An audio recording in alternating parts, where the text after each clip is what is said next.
Halo semuanya, perkenalkan nama saya Raihan Robiansyah dari kelompok 2, kelas KM4407. Nah, di sini kelompok kami akan melakukan vlog trip ke Gua Belanda, Bandung yang berlokasi di kawasan Taman Hutan Raya IR Haji Juanda yang kira-kira jaraknya sekitar 1 km dari pintu masuk Taman Hutan. Nah, di vlog kali ini kami akan memberikan sedikit sharing atau membahas tentang sejarah apa aja yang ada di Gua Belanda ini. So, stay tune di video ini. Kita lanjut ke vlognya. Bye.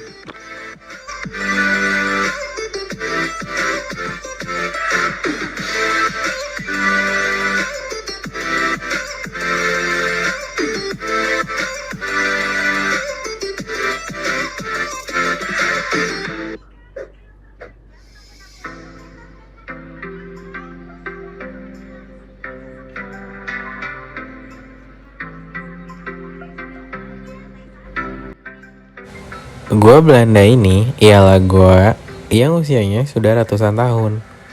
Gua ini merupakan bentangan pegunungan dari barat sampai ke timur, yang juga digunakan sebagai tangki air raksasa alamiah untuk cadangan air pada musim kemarau kelak. Gua ini dibangun pada tahun 1906 oleh pemerintah Hindia Belanda. Gua Belanda awalnya berfungsi sebagai tempat penampungan aliran air dari Sungai Cikapundung untuk digunakan bagi pembangkit listrik tenaga air atau PLTA Bengkok. Namun entah apa alasannya, akhirnya fungsi sebagai PLTA pun terhenti.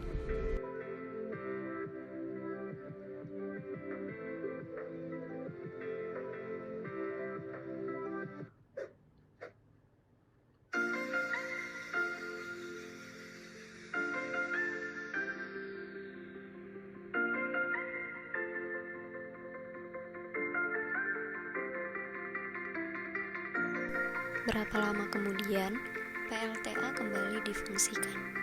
Namun, saluran penampungan air tidak lagi melalui lorong utama goa, tetapi lewat saluran bawah tanah di mana saluran itu akan muncul ke permukaan di pintu 2 dan ditampung di kolam pakar.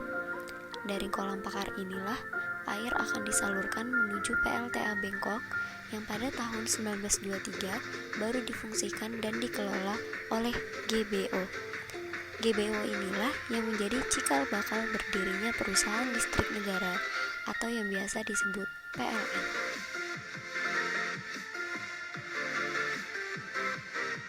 Pada masa pendudukan Belanda, perbukitan pakar ini sangat menarik untuk strategi militer karena lokasinya begitu dekat dengan pusat kota Bandung.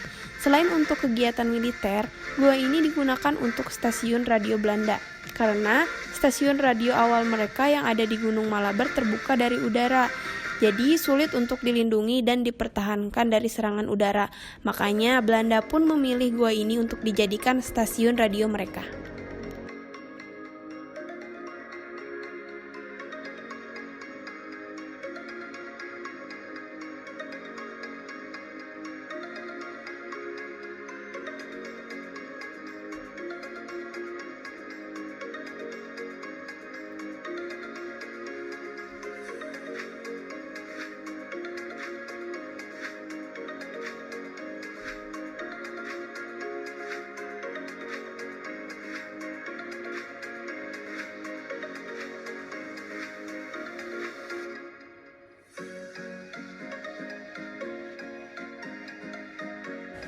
Meskipun stasiun radio tersebut belum optimal, tetapi pada awal Perang Dunia Kedua, dari stasiun radio inilah Panglima Perang Hindia Belanda berkomunikasi dengan Panglima Armada Sekutu. Mereka berusaha keras untuk mencegah masuknya Angkatan Laut Kerajaan Jepang yang mengangkut pasukan mereka yang akan mendarat di Pulau Jawa. Sayang sekali usaha ini gagal dan seluruh pasukan Jepang berhasil mendarat dengan selamat di bawah Jenderal Komando Letnan Jenderal Hitoshi Imamura.